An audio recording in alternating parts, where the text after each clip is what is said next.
Hi everyone, this is Annie. So I'm just getting to be outside my comfort zone and I'm going to present to you about writing. So as you can already tell, I find it easier to write than to speak. But anyway, we're at Living School and we want to have a go at things that we might feel a bit uncomfortable about, but we can always learn from. So I hope that you find this presentation helpful, enjoyable, and maybe it'll inspire you too. We'll have to wait and see. Anyway, when I was about 10 at school, my favourite subject was writing. We called it written expression. So I guess it was a chance for us to express how we were feeling through writing. I loved doing story writing at school. I had a little book and we would sit down at our desk and I would just block everybody else out and off I'd go, just writing down anything I could think of, adventures that could happen, people, places, different times of the day, different settings. I just wrote. I loved writing stories. I loved being immersed into that world where it was all about anything I could think of and it wasn't judged. It was just free writing. Another reason I like writing is because it's so simple. All I need is a pen and a piece of paper. And I can sit anywhere I like and I can just write. And when I write like that, I'm not being judged. I'm just sharing my feelings. It can't be wrong because it's just my own ideas and my own feelings. Nobody else is going to look at it. It's all up to me. It's all mine. So I enjoy that opportunity to just free write, just however I'm feeling. I might be feeling angry. I might be feeling happy or sad or grateful. And I just want to express that by writing it down. As I got older, I began to record some of the sad and happy things that were happening in my life. I started a journal and I found that really helpful because for me, it meant that all these things going on in my head could be funneled and put down on paper, and then they weren't in my head so much. So it gave me that opportunity just to clear my head and have all that writing in the book or on a bit of paper, which I could close and put away and not think about or worry about. So writing can be very therapeutic. It can make you feel really good and it can get some of your thoughts out of your head and onto a bit of paper and they're done then. I was lucky enough to get published when I was in my 20s. So I entered a couple of writing competitions and one of my poems was lucky enough to be chosen in a writing competition and published in a book, which I'm really proud of. And my poem was called Style. And that's it down the bottom there. Annie Roberts, Lennox Head. So that was really exciting. That was the first one I was published in. And then the second time I got published was more of a personal story, just a bit of a reflection on some things happening in my life called Turning Points. And my story was called I Am Lucky.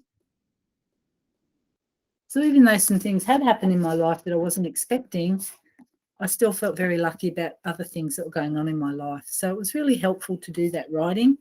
It was also a bit scary because when you do writing that you're going to share with an audience or another reader, you feel a little bit exposed. You think, oh my gosh, are they going to think that my writing's not very good? Are they going to sort of think that I didn't describe that very well, or I could have used that word instead of that word? And then the second way you feel a little bit exposed is your personal feelings. You're writing about your story. You might be writing about some personal stuff. So it is a bit tricky and scary to share that with other people, but it's also really exciting and made me feel proud and also made me want to improve my writing and challenge myself even more. So, you know, writing is beneficial for lots of different reasons and different people have different ideas of why they like writing. Later on, when Arabella was born, so Arabella's 19 now, and when she was born, I wanted to, again, do some writing. And this time it was more about her life and all the things that were happening in her life from the moment she was born. And I kept writing those journals until she was 18. So you can imagine there was a lot to fit in those 18 years. Sometimes I'd put a few photos in there too, but mainly it would be things about our family and what was going on and what she was up to. And so now, after 18 years, She's got 4 books that tell her all about her life, all about her childhood, all about the people that were in her life at the time. So I think it's pretty special because when I'm long gone, she'll always have those books that she can read through and be reminded about how much we all love her. So those sort of writings are very personal, and they are, like I said earlier, therapeutic, and they're a recording of history. They're all sorts of things. But today I would like to talk to you more about creative writing, about you being able to use all those beautiful imagination ideas that you have and put them onto paper. So the first thing we need to think about is the characters that we might have in our story. So sometimes it's really good to just brainstorm your ideas and just get a few ideas down on paper before you even actually go straight into your story. So you might want to think about the characters and the people and maybe the animals that are in your story. And there are so many to choose from, so many. So what I'm going to do is give you 2 minutes to sit down with your piece of paper and your pencil or pen and write down as many characters as you can think of. You might never use them, but it'll be a handy word bank for you to go back on time and time again when you're writing stories and you're not quite sure where to start. I'm going to give you a few examples of characters, and then at the end of this presentation, there'll be a full resource sheet showing you lots and lots of characters that you can use. And you might be able to say, oh, I thought of that one. Oh, I didn't think of that one. So it's a bit of sharing of knowledge.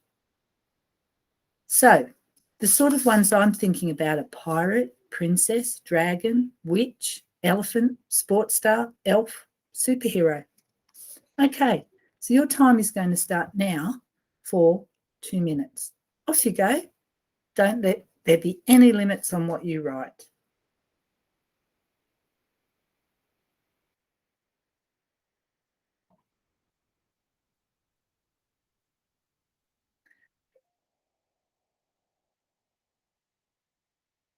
So, how did you go? How many did you get?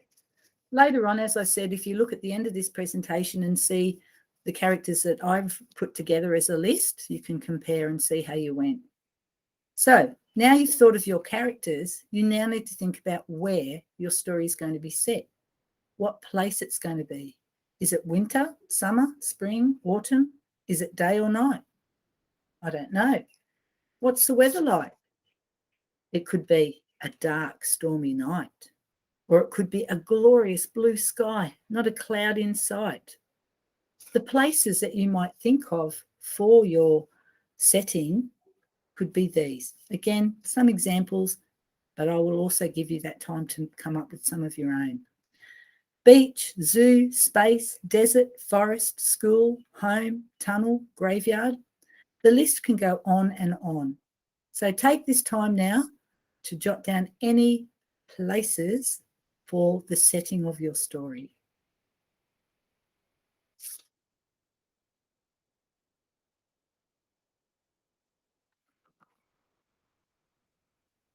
How many did you get? Was it easy or was it a bit tricky? Another way you can do that is just Google places on images. And it's amazing.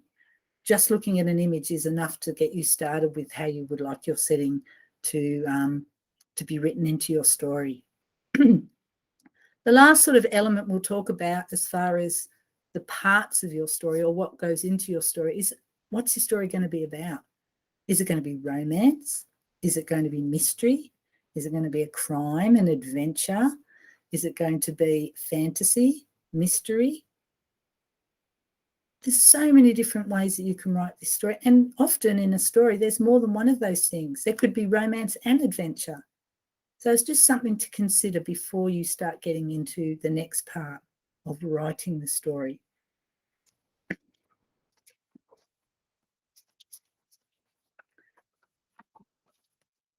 So now we come to the structure of the story. And the first part of the story is really important because it's the introduction. It's the place where you are going to try and catch the reader's attention and entice them to keep reading your story. It can't be a boring first line. because if it is, it won't make me want to read anymore. It might ask a question. It has to get me in, so I want to read more and more of what you've written. So the opening sentence has to be sizzling. It has to be exciting. It has to be a bit different. So some common starts that we've probably all heard before are one dark stormy night or once upon a time.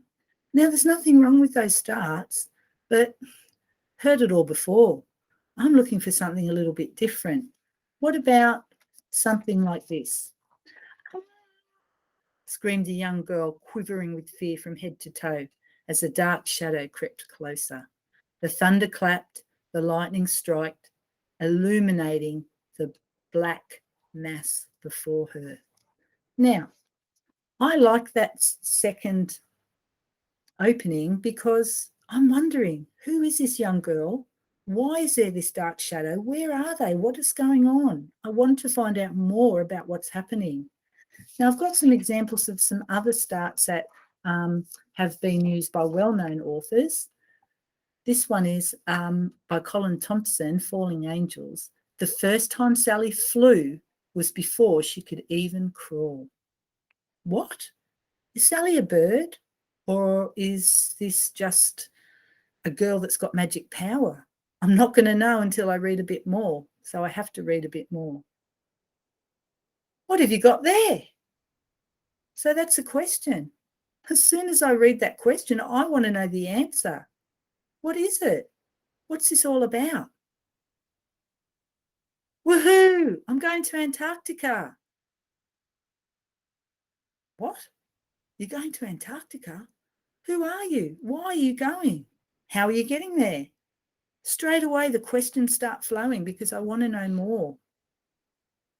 I'm Sunday Chutney, and I'm a bit unusual. Why are you unusual? What's unusual about you? What's going on? So having a really strong opening is really important. And do you know what? When you write a strong opening, you get motivated because then you just can't wait to share all these other ideas that you've got in your head.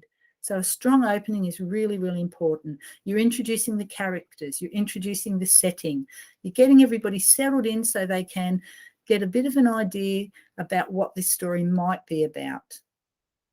The next part of the story is going to be the build-up. So we know there's going to be some sort of problem or issue later on in the story, but we've got to build up to that. So we've got to give a little bit more information, a little bit of background information to let the reader know what's happened and which direction this story is going. We have a climax. The climax is the main problem. It could be a volcano erupting. It could be a bank robbery. It could be somebody getting hurt, somebody getting found, finding treasure, but having the pirates chasing after you. It's going to be an exciting part of the story. It's going to be where you're right up there going, now what's going to happen next? Is this problem going to be solved? Or is this the way it is? So really important to have a good climax, a good lots of action going on, lots of movement and action and characters involved, and also a lot of feelings, wanting to know how these characters are feeling. They've hit a problem. What is the problem and how are they dealing with it? And then the last part of the story is your resolution. So is the problem going to be solved? Now you're in charge. It doesn't have to be solved. If you want to decide that your story ends with the problem, that's completely up to you because you are in charge. You are the person holding the pen. The pen is like a car and you're the driver. You can go anywhere you want with anybody at any time. You are in control of this story. So they are the elements that I think are important for a good story. Now, one of the things I wanted to also let you know about today is that there is a writing competition. And some of you may have heard of this writing competition before. It's called Write for Fun. And if you Google that, Write for Fun, you'll be able to find out all about the story, about the competition, when it closes. I think it's usually 500 words for a short story, because they want writers. They want writers. So I have entry forms that I will be leaving in the office, or you can Google Write for Fun and download an entry form. If you want somebody to read over your story, just to proofread it and check it out, I'm more than happy to do that, and you're welcome to email that to me. But just have a go. The other thing that happens with Write for Fun, and it's completely by choice, is even if you don't win one of the prizes, you can still have your story published. So every year, Write for Fun have a big fat book full of kids' stories. Now, it does cost a little bit of money, because obviously they have to print the stories and bind the book and all of that. But it's something to consider, because as I said earlier, it's so exciting when you get your writing in a book that you can keep forever. So the last thing I'm going to mention to you is that we do have all the characters that will be attached to this presentation. We have all the settings. And I've also found a couple of writing templates.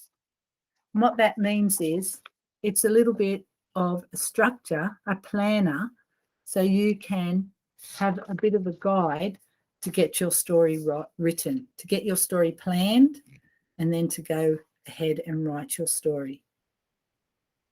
I know that sometimes writing can be a bit challenging. There's other little tricks people use. Some people will have a thesaurus or a dictionary right beside them. So if you're thinking, oh, I like that word, but I've already used it, what's another word I can use? Have a look in the thesaurus or the dictionary, and you might come up with a word that's a bit different. Don't forget to be descriptive.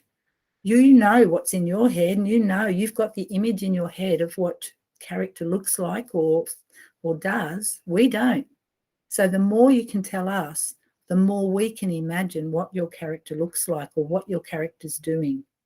That's why, again, it's important to include the things like what time of day it was, what the weather was like, whether it's summer, is it in hot summer or is it in the cold winter? These are just decisions that you get to make because you're in control of your story. It's your story. Nobody else has to decide. You get to decide. So remember, just let the words do the talking. Don't be frightened. Start somewhere, whether it's just a journal, whether it's just a reflection on what's happened in your day today, or whether it's a full story with lots of adventure, with lots of interesting, exciting characters, with some amazing settings. You are the one in charge. Enjoy your writing, never give up. And don't worry if you write a story and put it down for a while. I've had one going for about 20 years now, and I'll go back to it when I feel like it. It's just the way it is. So I hope you've enjoyed it. I hope you've got something out of this writing workshop, and I really, really will look forward to reading some of your stories soon. Thank you.